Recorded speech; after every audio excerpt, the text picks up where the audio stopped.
Our next speaker is the director of the Scalabrini Migration Center based in Manila. She is also the editor of the Asian and Pacific Migration Journal. She is a sociologist who is a well-recognized scholar on international migration and social change in Asia.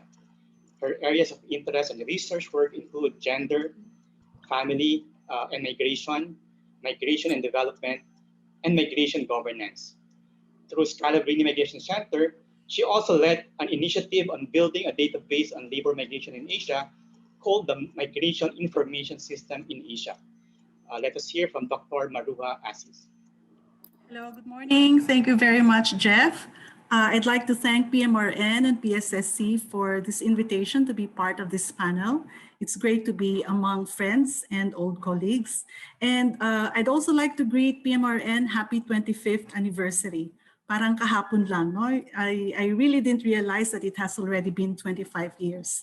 And, you know, when Dr. Portos mentioned something about the Research Awards program, I also remember with a lot of gratitude the fact that I was a recipient of the Research Award program many, many years ago, to be exact in 1983.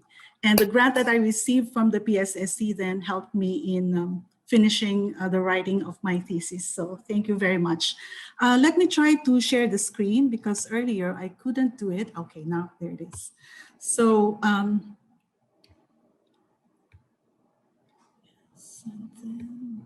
let's see. Okay. Oh. Okay. Let me see. Sorry, I have to do the.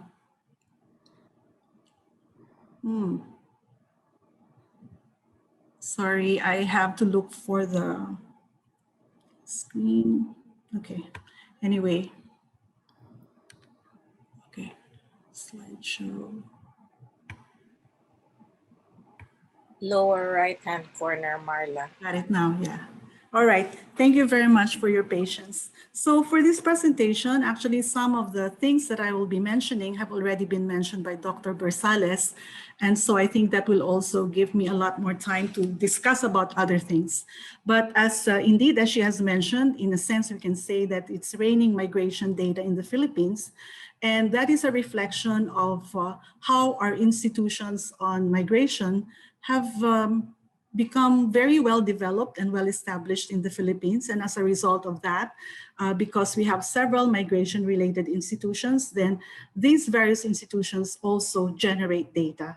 But as rightfully and correctly mentioned by Dr. Bersales, there's a lot to be desired when it comes to the quality of the data and when it comes to having access to the data, completeness, and so forth.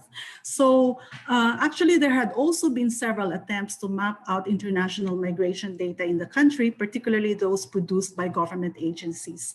I'd like to mention that in this brief presentation, I also focus a lot on government-generated data because it's really a good starting point for a lot of the migration research that we undertake. And I also like to focus on the government-generated data because I see that there are potentials for these administrative statistics and other data produced by government agencies, that there's a lot of potentials for this as starting points, no, for deepening our understanding of various migration realities. So what are some of the attempts that have been made in mapping out migration data in the Philippines? The most recent one is the one that was undertaken by the Social Weather Station in 2017. I'm not sure if she's here with us, but Tetis Mangahas was the one who spearheaded this scoping study. And as you can see in the website, they have also produced the International Migration Almanac in 2017. And that one is available from the NEDA website. And unfortunately, this has not been sustained, no, from the time that it was made available in 2017. And then in the preparation of the IOM Scalabrini Migration Center Country Migration Report that was published in 2013, part of preparing that report involved a lot of discussion and a lot of consultations and conversations with different government agencies that are producing migration data. And I thought that that was also a very good start, but somehow once the project was completed, the meetings with various government agencies were not sustained as well. But fortunately, as Dr. Lisa Grace has mentioned earlier, there's the 2017 PSA board decision that approved the operational definition of the counting of overseas Filipinos. And earlier, as was mentioned by Jeff in his introduction for me, Scalabrini Migration Center was also part of the and was actually the one that spearheaded the Migration Information Systems in Asia, or the MISA project, which carried out several assessments of migration data that are available in different countries, selected countries here in Asia. And in fact, when we compare the Philippines to other countries of origin in the region, indeed we can say that there's a lot of information on migration that are produced here in the Philippines, except that they have various limitations as well. So what you can see on the screen there are the key government agencies that more or less regularly produce migration statistics, and also more or less they're the ones that also make available on their websites the statistics, migration-related statistics that they collect and generate, and that they share with the public through their websites. I think it's really very important to cite these government agencies that produce and share the migration statistics, because they are really our first access to the migration data that are generated by these government agencies. And I'd like to add here the Bangko Sentral ng Pilipinas. As you can see, I guess, out of the various migration statistics that our government agencies produce, the BSP has really been very consistent and has really worked very hard in making this information available. And also, in addition to their annual reports on the remittances that are received by the country, they also conduct the Consumer Expectations Survey, which provide us some information on how remittances are used by the remittance receiving households. I'd also like to mention, I failed to put in the slides that the Department of Labor and Employment also collects data on those that are on the alien employment permits that they issue to qualified foreign nationals that can work in the country. So this is also a very important source of information when we want to find out about the foreign nationals who are present and working in the Philippines. And I'd like to mention that the Census of Population and Housing, somehow there's also, based on their household roster, we are able to also have a sense of the OFWs, as well as the foreign citizens who are here in the Philippines. But of course, the census comes only every 10 years. And of course, there's also the mid-population census that was mentioned by Dr. Bersales. Now, I'd like to show you this one piece of information. All those who are coming to the Philippines from abroad, they have to fill up the arrival card. Okay, and as you can see, when you look at the number 10, purpose of travel, there's a specific box for overseas Filipino workers. What I'm trying to say here is that, for instance, if you want to have some indication of the return of overseas Filipino workers, actually the Bureau of Immigration can be a potential source of data for returning overseas Filipinos. And what you can also see is that somehow, while there are some information that's collected about their country of first departure, country of residence, and so forth, occupation, one very important piece of information is also lacking, and that is the information on sex or gender. So from this example, what we can see are some possibilities for a data source, but then also on the other hand, we are also alerted to the fact that there are some limitations on the kind of information that they collect and don't collect. Just to go over the information that has been shared earlier, I won't dwell too much into that, but while there are many migration-related institutions in the Philippines, you can see that some of them are not presented in the slide that I shared earlier. And the reason for that is because they don't share the information or statistics that they generate in their websites. So what are some of the problems that we have identified and that has been identified many times by the various assessments that has been done on the state of migration data in the Philippines? Certain data are not collected, and one of them is sex, as you can see in the case of the arrival card of the Bureau of Immigration. Sometimes data are collected, but they are not processed. And that's also one of the reasons why the Bureau of Immigration does not have data on foreign nationals coming to the Philippines, because not all of the information that they receive are processed. So the data could also be collected, they are processed but not disseminated. And again, as a consequence of certain types of information that are not collected, oftentimes what we get really are aggregates. No? So very basic information on sex disaggregation, we don't get a lot of that. In the past, the Philippine Overseas Employment Administration had sex disaggregated data on the legally deployed OFWs that leave the country every year. But for some reason, they stopped doing that at some point. And of course, there's always the question of access. Dr. Bersales had also mentioned about the problems with data silos, not only between government agencies, but also within government agencies.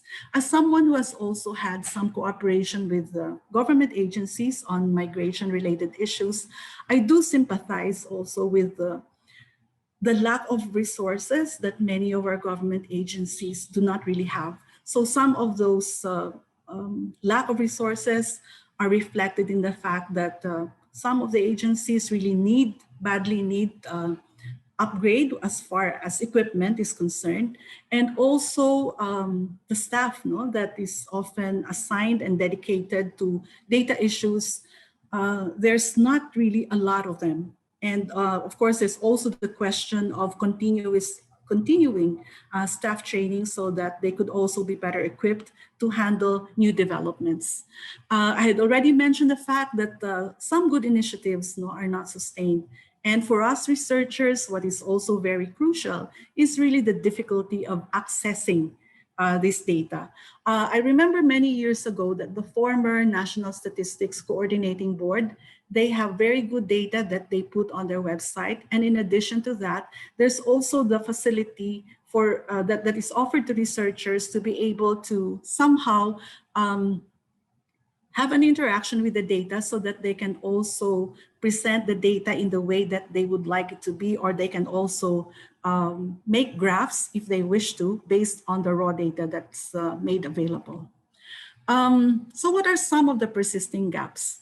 I'd like to mention that, in the Migrant Workers and Overseas Filipinos Act of 1995, so that's more than 25 years ago, there's actually a provision towards a shared government information system in migration.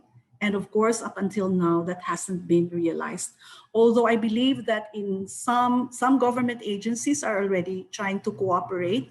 And so there are some attempts of making their systems interoperable so that they can share information and so forth. But it's not something that can be accessed by researchers, and it's not something that can be easily accessed by the general public. And we also have very uneven data. I guess reflecting the fact that we are largely a country of outmigration, the data that are mostly available are about the Filipinos who leave. And again, there are also some limitations because, of course, statistics systems only capture those that are legally leaving the Philippines under specific categories. So for instance, if we want to know the extent of irregular migration from the Philippines, that is something that cannot be estimated based on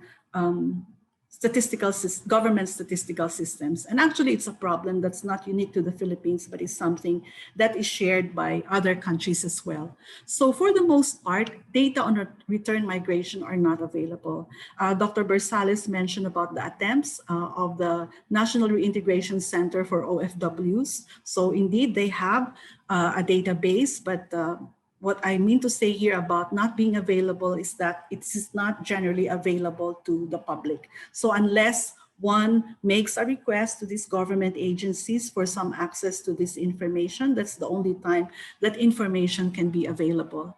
And in fact,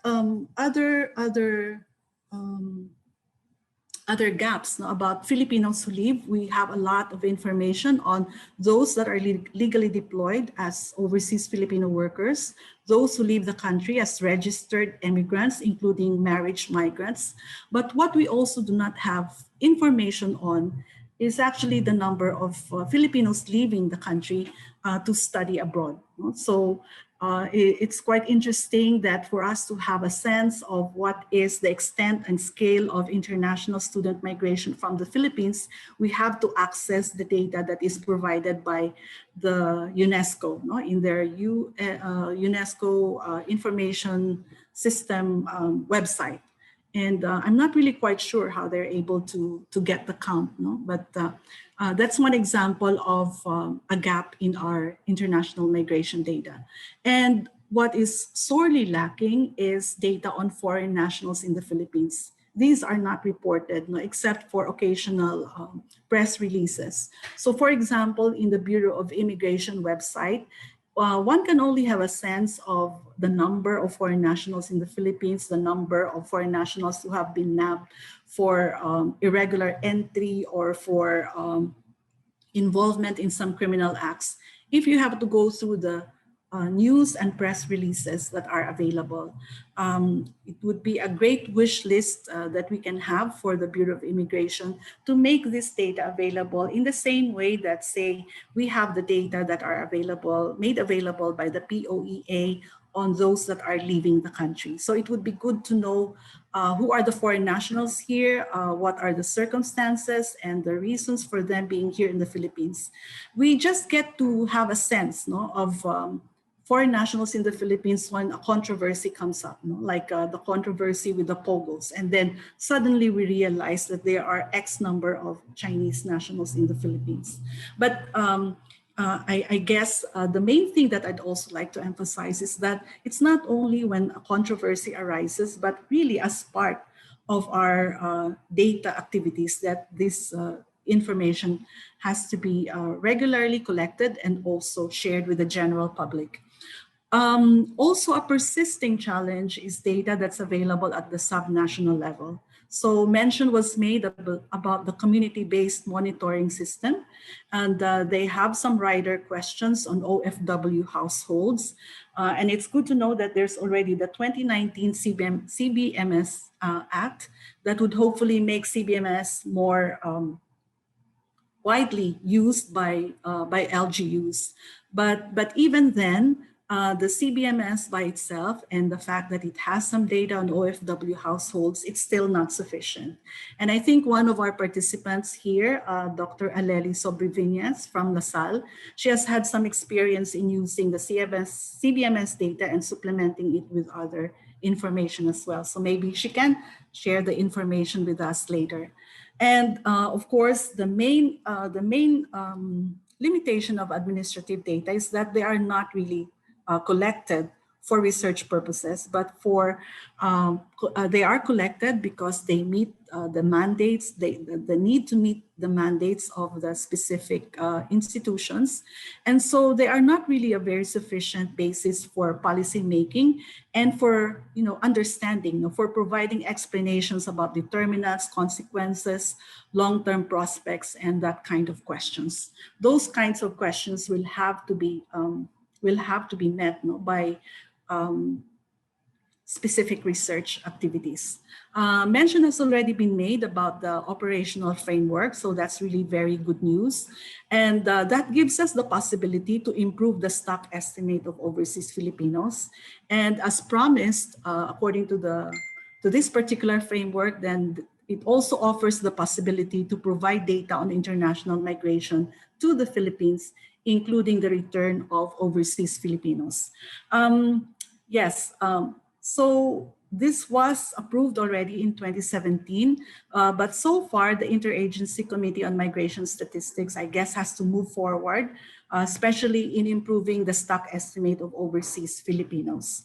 And I understand that the work has been stalled because of the pandemic, but hopefully with this framework that's already available, then we hope that we could also see some action in this regard.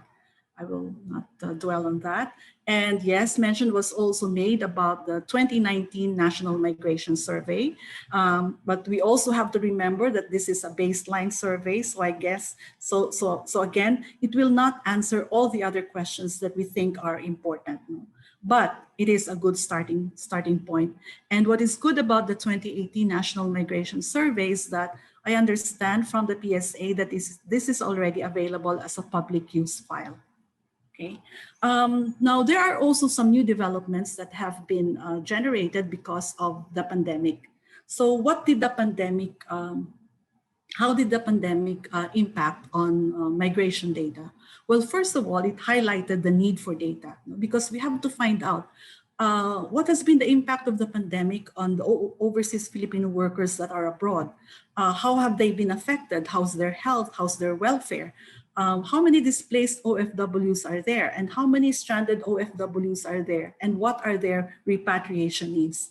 And of course, if we focus our attention to what is happening here in the home front, what has been the impact of the pandemic on OFWs and their families, particularly those that have returned and those that have returned without any savings, those who lost their jobs, so forth and so on. There has also been a lot of questions that have been raised about the impact on remittances. Yes, again, the BSP has come to the rescue in terms of answering this particular question. But we also wonder, what is going to happen to deployment? Is overseas migration going to be stalled? Who will be affected? Which sectors will be affected by the fluctuating demand for overseas workers in various labor markets overseas? And what are the overseas employment prospects? So again, these are questions that cannot be answered by the data that we have, that cannot be adequately answered by the data that we have on hand. And I think what the pandemic has also done is really to compel the government to use data and to rely on data. So an example of that is the Oasis, the Overseas Filipino Workers or OFW Assistance Information System that was introduced in June of 2020. And the purpose of this, so this was initiated by the DOLE, and this is managed by the Overseas Workers Welfare Administration. And the purpose of this is to be able to track the people who are coming back to the Philippines and when are they expected to be back, and then what kind of assistance will they need. And while it was also largely initiated and motivated by the need to know when to provide assistance, at what point, practical assistance like picking them up from the airport, assigning them to their hotels or accommodations. I think this is also a database, hopefully something that can be accessed also by those outside of the government, and something that can be made available to the research community, because this is something maybe that can be a starting point for also following up with those who have been repatriated from abroad. How have they been X months after they have been repatriated to the Philippines? The crisis has also compelled the government to report data. So examples of that would be OFW Help, which is managed by the Department of Foreign Affairs. I think specifically the Office for the Undersecretary for Migrant Workers Affairs. So this is the Oasis that is being handled by OWA. And then this is OFW Help that provides a running report on the overseas Filipinos that have been repatriated. And they divide them basically into two sectors, those that are seafarers and the land-based OFWs. But actually, if we look closely at their definition, I think they actually mean overseas Filipinos and not just overseas Filipino workers. Okay, and then OWA, unfortunately, OWA also does not have on its website regular reporting, like in the manner that POEA has or the Commission of Filipino Overseas has, of making available on a regular basis, for example, people that they have helped, countries where OFWs sought assistance, so forth and so on. But because of the pandemic, they also have been compelled to make some report and some running accounts of the OFWs that they have assisted.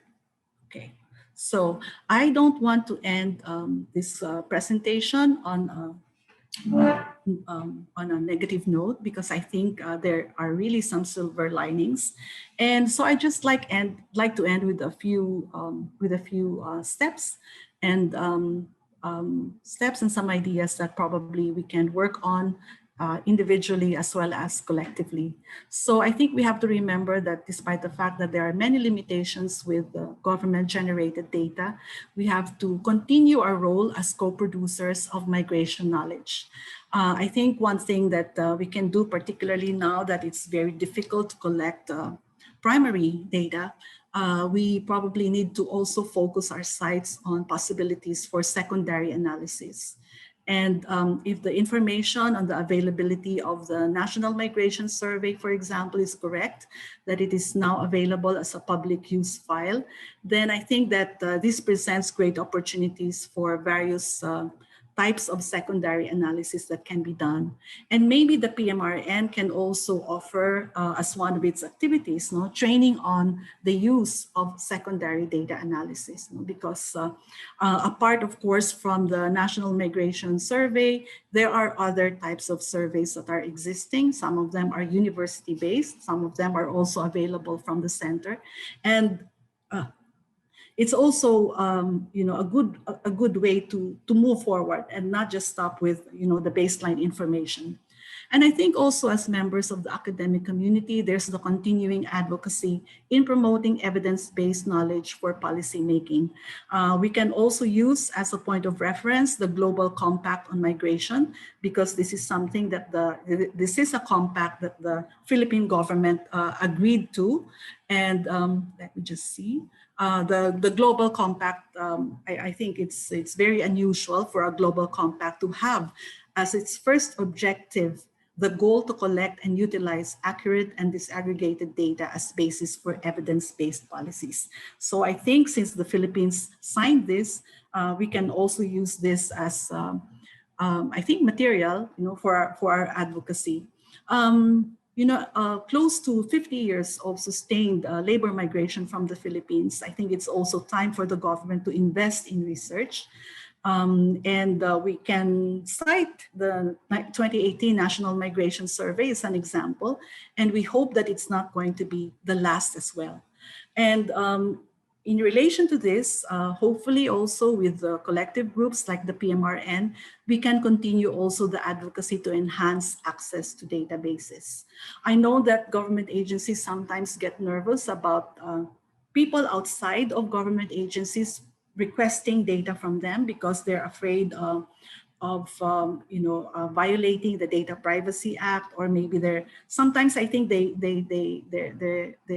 also quite very cautious because they might be reported, like maybe what some journalists do.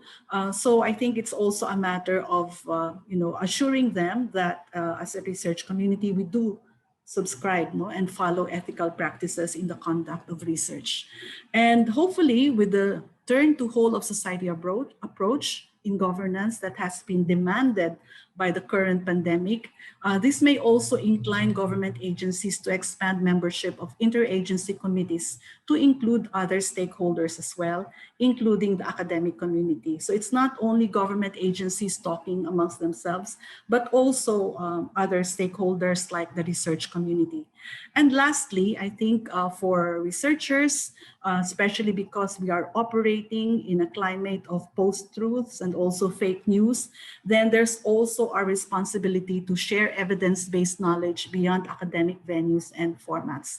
So this would include, therefore, a lot of work on the part of researchers to also transform evidence-based knowledge, not only evidence-based knowledge that are available on academic formats like journals, but also something that is a public good. And I think I'll conclude with that. Thank you for your kind attention.